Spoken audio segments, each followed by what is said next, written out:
안녕하세요. 자동신경TV 김경문 원장입니다. 이번 영상에서는 교감신경이 자율신경을 어떻게 방해하는지 알아보겠습니다. 앞서 말씀드렸듯이 교감신경은 자율신경을 방해하고 부교감신경은 자율신경을 정상화시키는 역할을 한다고 짧게만 말씀드렸는데요. 오늘 내용을 끝까지 들으시면 그 의미가 훨씬 선명하게 이해되실 겁니다. 먼저 교감신경이 인간뿐만 아니라 동물들에게 왜 필요한지부터 아셔야 됩니다. 자율신경은 모든 동물들이 가지고 있다고 말씀드렸죠. 주변 환경의 미세한 변화를 감지하면 교감신경이 활성화됩니다.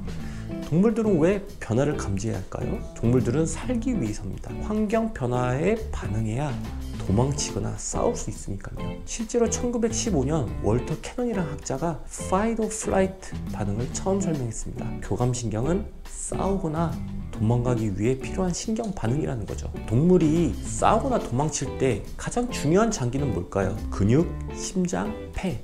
이 세 가지입니다. 근육은 뭐 따로 설명 안 드려도 이해하시죠? 힘을 쓰려면 당연히 필요하겠고, 심장은 근육의 혈액을 통해 에너지를 빠르게 공급하고, 폐는 더 많은 산소를 들이마셔서 근육의 에너지원인 포도당과 지방을 더 많이 연소할 수 있도록 도와줍니다. 결국 이 세 곳에 집중적으로 혈류를 몰아주기 위해 다른 장기들은 혈액 공급을 줄이는 겁니다. 이 과정을 말초혈관 수축이라고 하는데요. 말초혈관이란 심장에서 멀리 떨어진 곳, 예를 들어 피부, 손끝, 발끝, 눈, 코, 입, 귀, 두피, 갑상선, 위장 등 장기로 향하는 혈관입니다. 말초혈관이 수축하게 되면 이 장기들은 쉽게 말해 절전 모드에 들어갑니다. 에너지가 부족하니 기능이 떨어지기 시작하는 거죠. 결과적으로 교감신경이 장기적으로 활성화되면 이렇게 제 기능을 못한 장기들이 하나 둘씩 자율신경 이상 신호들이 나타나게 되는 겁니다. 화면을 보시면 왼쪽에 안정시, 즉 부교감이 나올 때,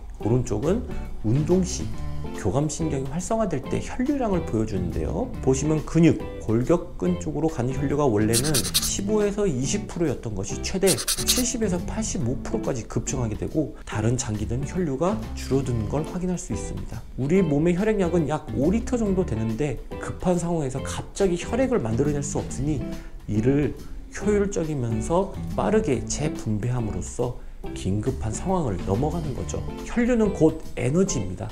사람도 3끼 먹다가 1끼 먹으면 힘든 것처럼 장기도 100의 에너지를 받다가 50만 받으면 기능이 떨어질 수밖에 없습니다. 결국 근육을 제외한 장기들은 고속 충전에서 저속 충전 혹은 아예 절전 모드로 바뀌게 되는 거죠. 핸드폰도 절전 모드에 들어가면 화면이 어두워지며 느려지듯이 장기들도 하나 둘씩 기능이 떨어진다는 뜻이겠죠. 자율신경 이상들이 하나 둘씩 생기게 됩니다. 이 현상을 역이용해서 일부러 교감신경을 높이는 경우도 있습니다. 예를 들어 역도 선수들이 무거운 역기를 들기 전에 암모니아 스멜트 같은 고약한 냄새를 맡죠.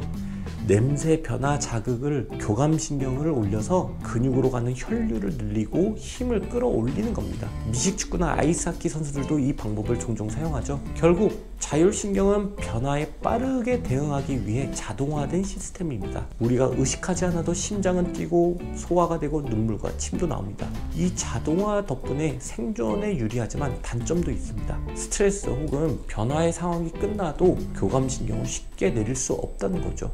머리로 긴장을 풀자고 생각해도 자율신경은 쉽게 따라주지 않습니다. 이제 생각해 봅시다. 요즘 일상생활에서 진짜 생명에 위협하는 변화가 자주 일어날까요? 거의 없습니다.